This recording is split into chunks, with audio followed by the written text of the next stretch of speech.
Akkam jirtu daawwattoota televezyiinii OBS kun kan daawwataa jirtan qophii keenya harka fuuneedha. Harka fuunee keenya har'aa keessummaa qabanne istuudiyoo keenyatti argamne jirra. Ani Abdiisaa Fufaati. Gama ogummaa kaameraan immoo Seeduseen Abduqaadir wajjin ta'uudhaan qophii keenya harka fuunee isin biraan geenya hanga xumuraatti akka nu hordoftan isin affeerra. Keessummaan yookaan harka fuunee keenya har'aa istuudiyoo keenyatti kan affeerranne obbo Tolasaa Waldee Sibiiluu baga waamicha keenya kabajanii istuudiyoo keenyatti baga nagaan dhuftanii ulfaadhaa isiniin jedha. Egaa bara 1966 akka lakkoofsa biyya kanaatti irraa kaasee hojii abukaattummaa yookaan immoo hojii ogummaa seeraa kana hojjechuu irratti argamtu waggaa dheeraadha kun.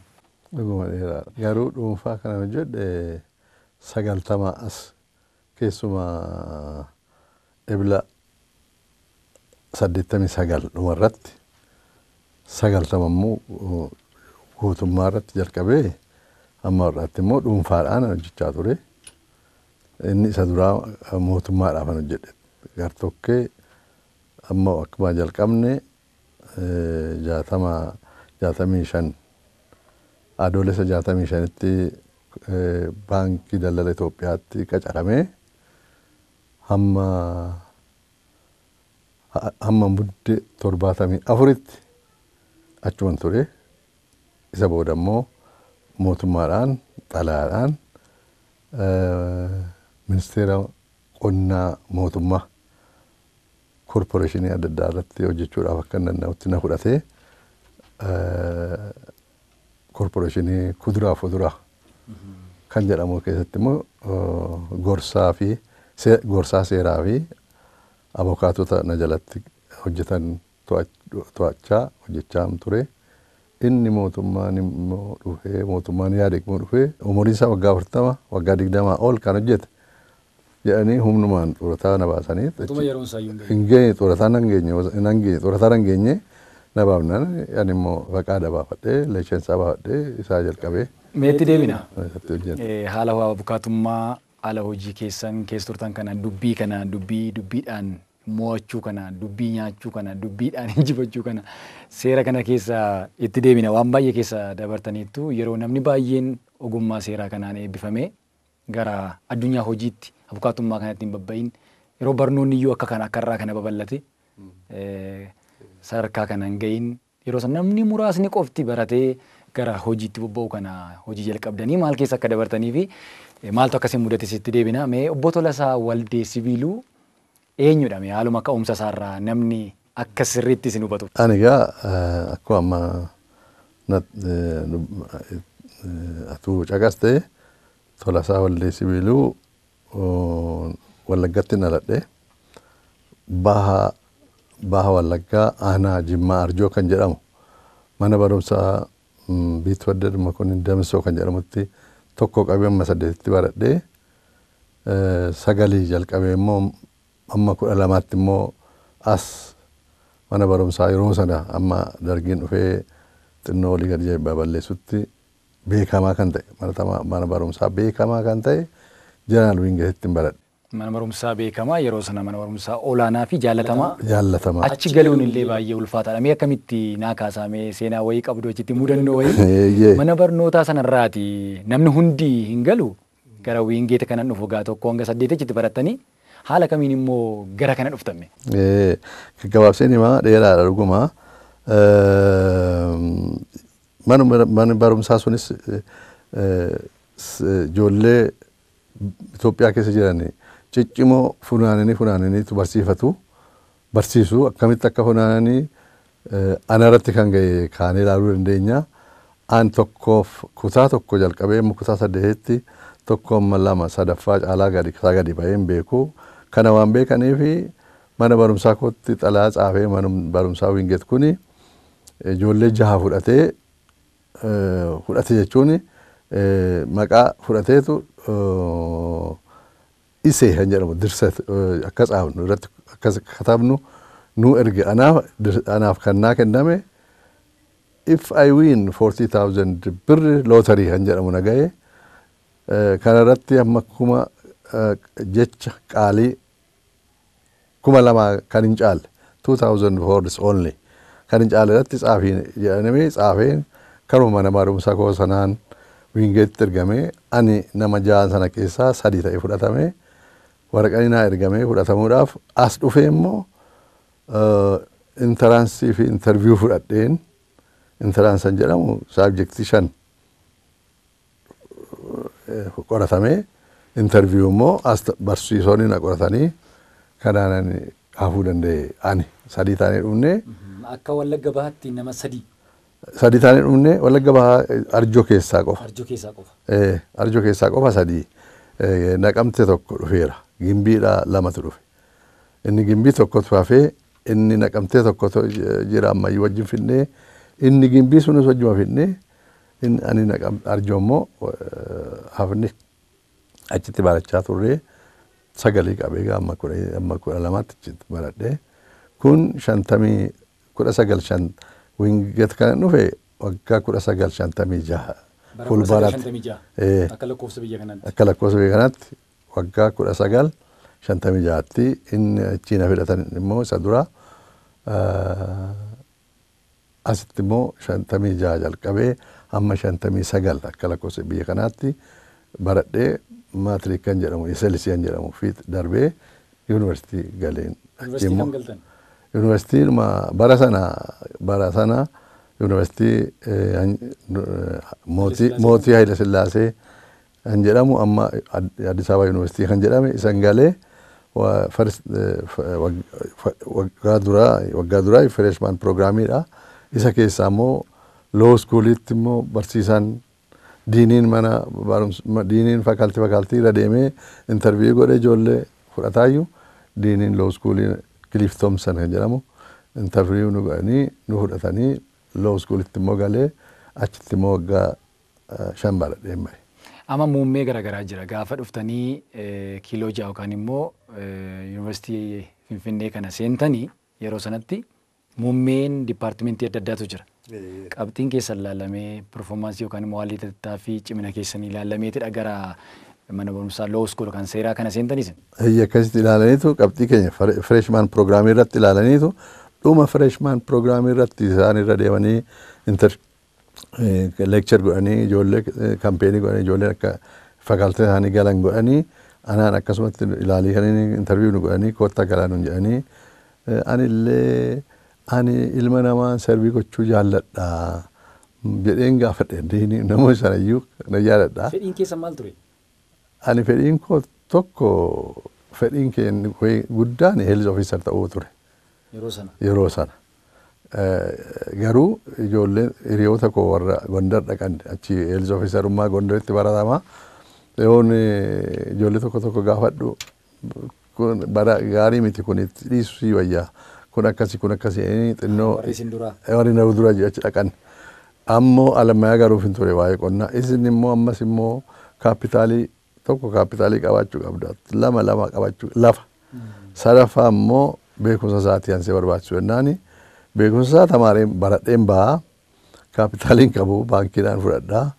Laficha garuu qabu jedhee kan akkasii sodaadheen amma waa'ee qonnaas alammaa galuus dhiisee law schoolitti galee akkasittan yaada koo geddaree waras gara seeraatti gale.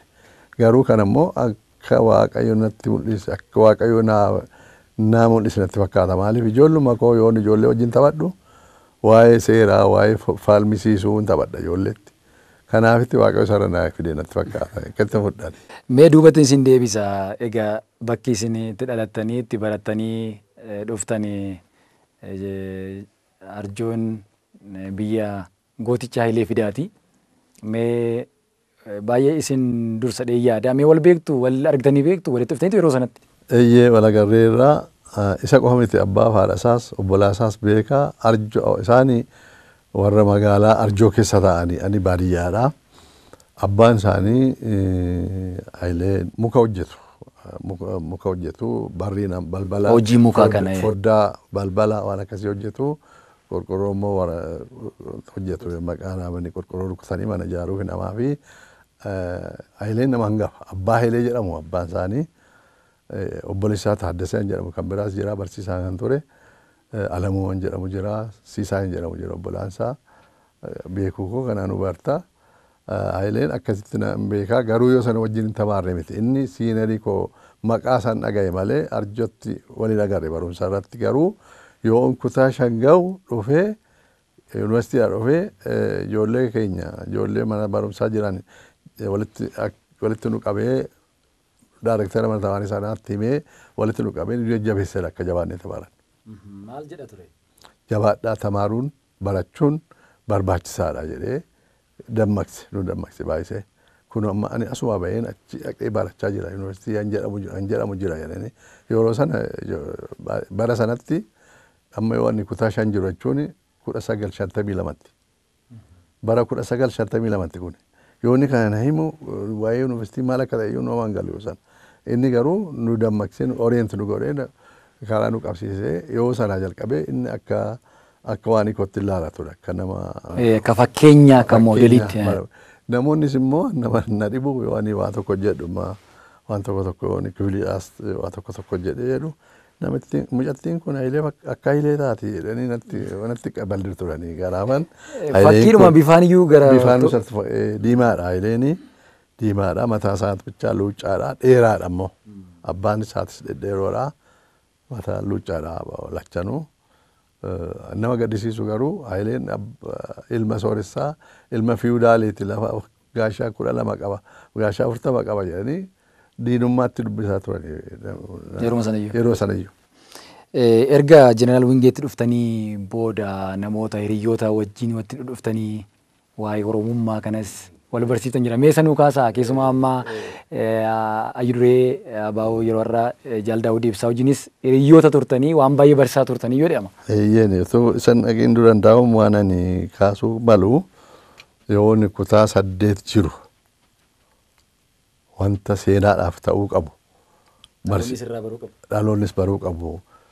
Arjotti maarii arjoo kana taduma kan damsoota murtii beekan jedhamu kana keessatti barsiistonni 2 3 አንተ ልጅ ጎበዝ ነህ ከዚህ ሀገር መሄድ አይቀርም ያንተ ስም አስቀያሚ ነው ይሄ ቀይር ሂድና ናንጅናን ዋንሳውን አንገሉ ያ ሳደት ተፋት ኩን ሰገል ባራክ ሰገል ሸንተሚሸን ዳያደ ዳጂያሳ ኦንኮሎሌ ሰከስ ኡቱ ሚኒስትሪ ዳፊንገል ማይን ይኩን አከናን ጀናን ናቄ ዳይሬክተር አትመደ ዳይሬክተር ሞ hinnae maal jettee deekame enya kasi jeenani ato maqaan kuni fokkisaadha. Tolasaatu jibbamaa dhagaa. Tolasaatu jibbame jennaan inni immoo aareeti waan baay'ina gorsee nuyi Oromoota afaan keenyas immoo afaan Oromoo yookiin immoo Oromiffa jedhanii natti manii daayirekteerri sun kanaaf hin qaaneen hin sodaatini. Yoo deemtillee maqaa kee kana hin gaddariin hin gammadda bar tokkotti gammadda bar tokkotti boontaa garuu eessaa fidde ati waldeenan jedhe daayirekteerri kun maqaa kiristaanaati waldeen jennaan maal jedhama walde Mikaa'el jedhama ture maal ture maqaan isaanii Aagaadha silaallee maqaa kee Tolasaa Aagaa jedhee kadhaba warra amma maqaa kee gaddari jedhanii amma siinuu kakaasan kun immoo naan immoo waa garbira jedhu abbaa kee waamee gaddaruu waan ana jiruuf maqaa waldee kana Aagaattan deebisa jedhee abbaa kee qabachuun waan irraa eegamuuf yoon isaanii asitti waamee dubbadhe immoo warri barsiisaa kun immoo waan dhibeenatti fiduu danda'u abbaa kee si waamu atis maqaa kee gaddariini asii yoo deemte maqaa kana gaddariinitti boontaa jedhanii waa tokko na onnesiisan wanti himatamuu qabu. Maal jedhanii na ilaali maal maaster jedhamu bara sanaa maal maaster sillaalaan jedhaamin jedhan sirriitti na ilaala jaasaadhi keessa eenyu ani jedhani isin maaster Raggaasaadha jedhani dhuguma immoo maaster Raggaasaadha maqaan abbaa koo jennaan Guutaadha maal hin ta'e hiriyaa nama jedhani daayirekteera keenya jedheen ilaa warra maqaa kee gaddarisiin jettu kana asumatti baradhee fixadheeni Finfinnee keessa darbee Harargee dhaqee Mamiraan Maasaltanyaan jedhamu jira achitti baradhee dhufeen alaqaa warra maqaa gaddarisiin jettu kanaati ani maqaa kanaan eessayyuun geessaa hin qaadayini sodaatiin jedhanii na barsiisan. Yaada kanaan kun 55tti waggaa 1955tti akkasitti wallaansoo qabnee jechuudha. Wallaansoo cimaa keessa dabarsan yeroo sana dhuguma dhiibbaa guddaatu ture. Baay'ee haalli isaa rakkisaadha. Maaliif sirna abbaa irreetu ture. Olaantummaa saba tokkoof afaan tokko qofa amantaa tokko qofa kan lillisu. Sana fuuldura dhaabbatanii haala rakkisaa sana keessatti barnoota keessanii cimtanii maquma tolasaa kanaan sadarkaa kana keessa dabarsanii as geessaniittu kun injifannoo guddaadha. Mee yeroo sana namoota ijoolluma qabsoo keessatti eenyummaa isaanii boonanii qabsaan kana waldaa Maccaaf Tuulamaa warra jalqabaa keessaa miseensa taatanii baay'ee akka tattaafachaa turtan. Maaliif qabsoo Oromoo keessatti jalqabaa gama misoomaatiin kan eegale Jeneraal Taaddasaa Birruu faas boodatti makaman barattootumatu yookaan immoo namootuma akka Alamuu Qixxeessaa fa'aa dabalatee Koloneel Alamuu fa'aa isin yeroo sana mee gaheen keessanicha keessatti maal ture Oromummaa keessaniin eenyummaa keessaniin boonuu hojii wal qabatee waldaa kana keessatti? Dhugaadha lama tokko waan himamuu qabu isa duratu waa'ee waldaa Maccaa Tuulamaa tun kaasiin dura achuma Tamaarii Wingeet kanatti dhoksaadhaan lafa jalatti waldaa dhoksaa qabna turre. Barattoota taatanii? Barattoota taatanii hundaa'u maqaan isaa Ingilizinyaan egaa Tamaarii Wingeet yoo sana Ingilizinyaan Biritishitu bulchaa Brotherhood Wallaggaa Brotherhood Association jira. Wallaggaa Students Brotherhood Association jetti maabarsu maqaan ishee. Warra inni dhaqee amma mucaan afaan Oromoo dubbachuu jibbe sanatti wananime warra sana. Isaan immoo isa kana caalaa kampeenii godhanii nu jajjabeessaatu jiraniitu yeroo 11 yoo hungaru aniyyuu immoo waan isaaniin ta'e dura taa'aa isaanii dura taa'aa dhoksaa waldaa kana.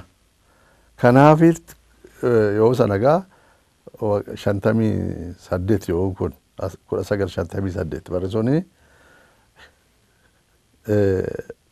Maccaa Tuulamaatii dhufanii nam tokko dhufee dargaggeessa dhoksaadhaan qopheessaa ture. Namni kun yoo sana maqaan isaa Zawudee Birruu jedhamu, Aatoo Zawudee Birruu jedhamu, amma garuu maqaa geeddaratanii waan jibban natti fakkaatu Lubee Birruuti amma lubbuudhaan akka jiran abdadhaa. Jiru jedheen abdadhaa.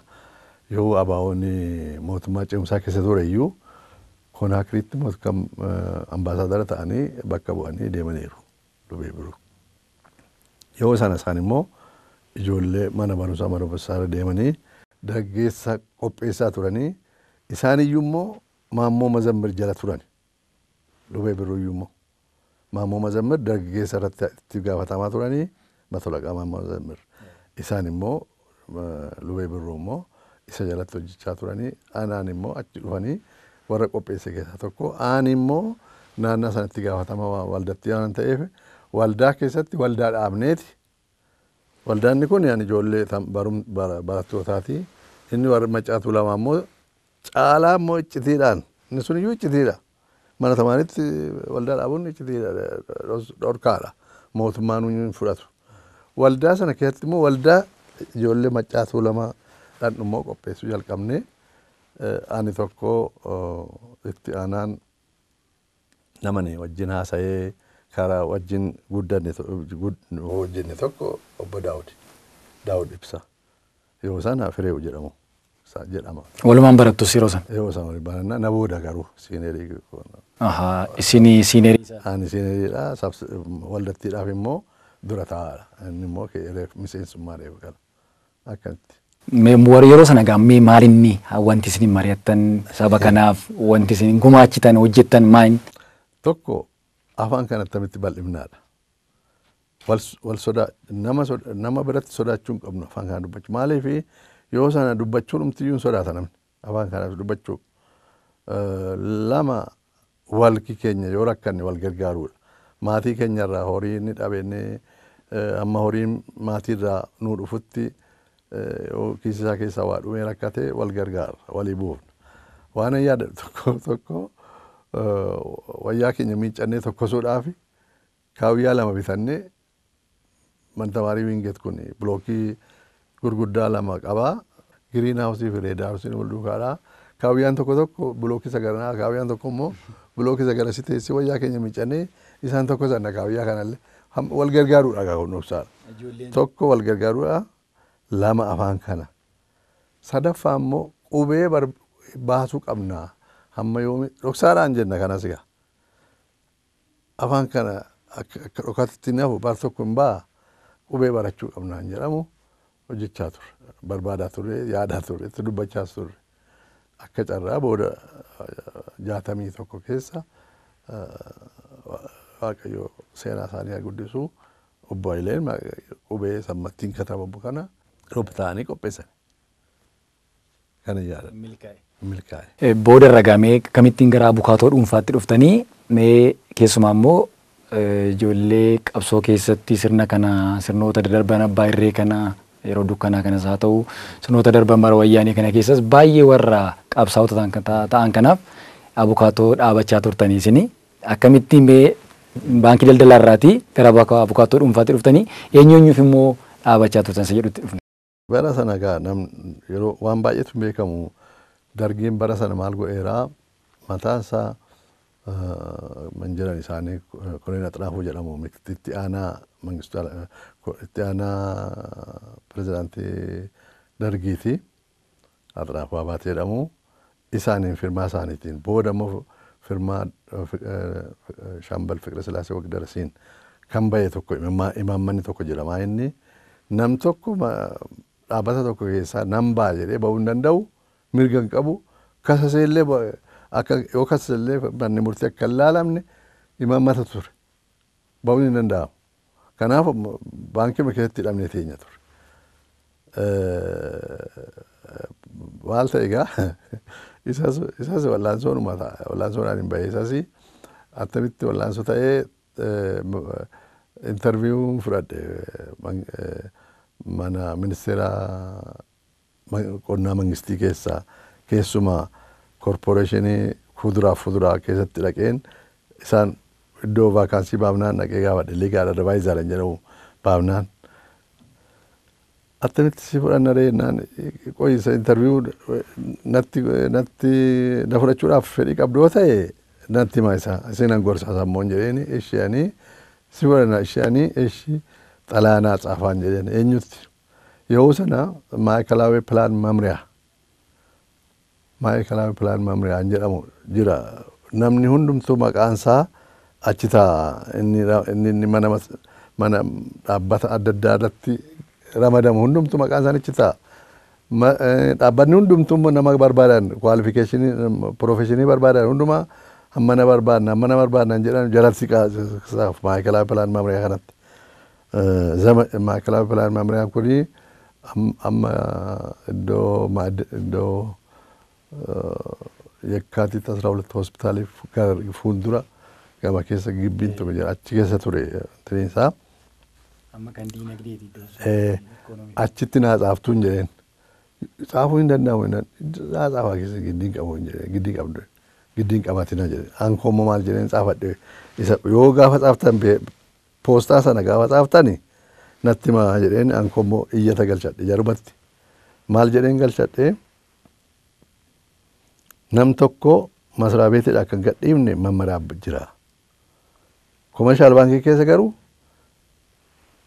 looyerii qualified kan ta'an nama 7tu jira. Nama 7 kun isaaniif redundancy qabu. Argeera keessan ture redundancy jira. Kanaaf iddoon tokko baay'ee barbaadu immoo korporeeshinii fuduraa immoo na barbaadu interview fudheera achitti nama fruitful jechuu nan danda'a. Kanaa gadi nam tokko biyya isaatiif garba ta'uu danda'a. Garuu dhaabbata tokkoof garba ta'uu hin malu. Seera miti sooshaalizimii keessatti garba biyya isaa ta'uu danda'a. Biyya isaatiif garba ta'uu danda'a. Dhaabbata tokkoof garuu garba ta'uun namichi miidhaatti fida jedheen katabee xalaa koo irratti isa ilaalaniitu Tolasaa Waldee ka Itoophiyaa Nigdi Baank wada atikiltina ፍራፍሬ ልማት ኮርፖሬሽን ተዛውሯል jedhanii እና barreessanii baankitti tsaafanii anaanis atikiltina ፍራፍሬtti na dabarsan akkatti hin darbeessas amma achi dhaqee hojjechuu iddeen jalqabee waggaa baay'ee baankii sana ijoolleenis na jalatti ijoollee na gara fajjii jedhamu jiru isaan hojjetu amma ijoollee hidhamuu jalqabanii idduma yaada dhufee namni hidhamuu jalqabu kana biratti immoo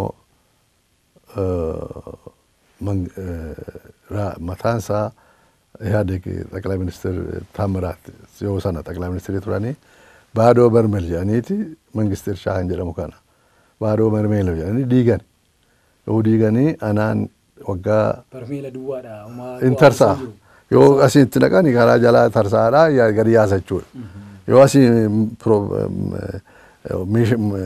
tinaqamu jala yaasa akka baadoo barmeeleetis akka barmeela urataadha kanaaf diigamuu qaba diina biyya kanaan kasarsiise isaa jedhaniiti dubbatanii televezyiinii reediyoo tasin keessa hojjetan sana keessa jedhanii immoo cufan immoo cufuu qofamoo miti namoota waggaa umuriin isaanii waggaa 40 ol ta'e waggaa 20 ol hojjetan xurataa ba'an jedhanii baasan. Dirqamuma otoo seerri yeroon kun geenye umuriidhaan hin geenye umuriidhaan xurataa ba'uu hin geenye yoo san namni akkasitti baay'ee baay'eedha. Amma egaa laayisensii baafadhee ana jiruu jalqabu immoo ijoollee hidhamuu jalqaban maal jedhanii yaadii gummatu isaas nama baay'ee qabanii hundumaa amma tokko kan yaadadhu baay'ee na yaaddessee dhaabachuu fi kan na jalqabsiise iyyuu immoo tokko hiriyaa kooti tokko immoo achi mana tamaarii loo skuulitti nama ani beeku nama guddaadha himuu barbaachisee himuu danda'ama isaan dabalatee nama 65 wal faana hidhamanii mana murtii dhorkamaa namni hin galu jedhamee akka namni ol hin galle firri ol hin galle cufaa mana cufaadha jedhamee yoo televezyiiniidhaan immoo yoo jara kanatti immoo mirkanaa'ee hamma du'aatti itti murtaa'uu danda'a jedhee abbaa langaa dubbatu dhaga'een ani beeku dhaqeen dhaabadheen dhufa kooti dhaqee dhaabachuu jalqabee namoonni sun hundi isaaniiyyuu 65 kun namoota saba keenya. Saba keenya iddoo adda addaatti dhufan Harargee, Amboo, Wallagga, Shawaa iddoo baay'eedha dhufan 65 kun iddoo adda addaatti kan waliin beekan. Amma reefu isin abukaatoo dhuunfaadhaan reefa waggaa tokko yoo hojjenne ji'a 3 yoo hojjenne dhaqeen jalqabe isaaniif. Warri naa kaffaluu dandeessan naa kaffala warri naa kaffaluu hin dandeenye toluma isin dhaabadha tola dhaabadhee fi hojjechaa bahe. Yoo jara kana keessaa namni baay'een nama 32 bilisa baane 60 sana keessa namni 21 immoo akkam immoo 29 lakkaata 29 65 keessaa namni 32 bilisa ba'an warri kaan itti fufan. Gaafa itti fufan anis itti fufee fi isa kana waa gaafa dhagaan namoonni hundumtuu keessa isaanii itti fiduu jalqaban warra sababa kanaan hidhamuu jalqaban. Bara 1990 jalqabe hamma 2000 tokkotti warra abaawol jedhamanii hidhamanii mana hidhaatti rakkataa turan kana hunduma baay'ee dhaabachaa hin ture. Booda manni murtii mayyuu na baree yoo waan dhaqeera badoo naqalee giddeelee jedhanii maqaa koo galmeessuudhaaf jedhu. Yoo namni maqaan isaanii waamamu inni himatame maqaan isaanii himatamee diidhume booda abukaatoo immoo abukaatoo ani naantani maan naqalee jedhanii galmeessu. Naan aduukaa eenyu ture kophaa koo miti rabbii fagaate amma du'anii lachuu tokko Mangistuu Jaalataa jedhamu jaarsa guddaadha abukaatoodha Lammataa Dassaalany Qana'ii jedhamu isaanis Sadaasa darbe du'anii abukaatoo Mangistuun turanii du'anii ani lubbuudhaan fi rabbii fagaatu amma gaa 2001 jalqabee lubbuun makeettuu si sodaachisaa dhiisaa jedhamu namni na sodaachifnaan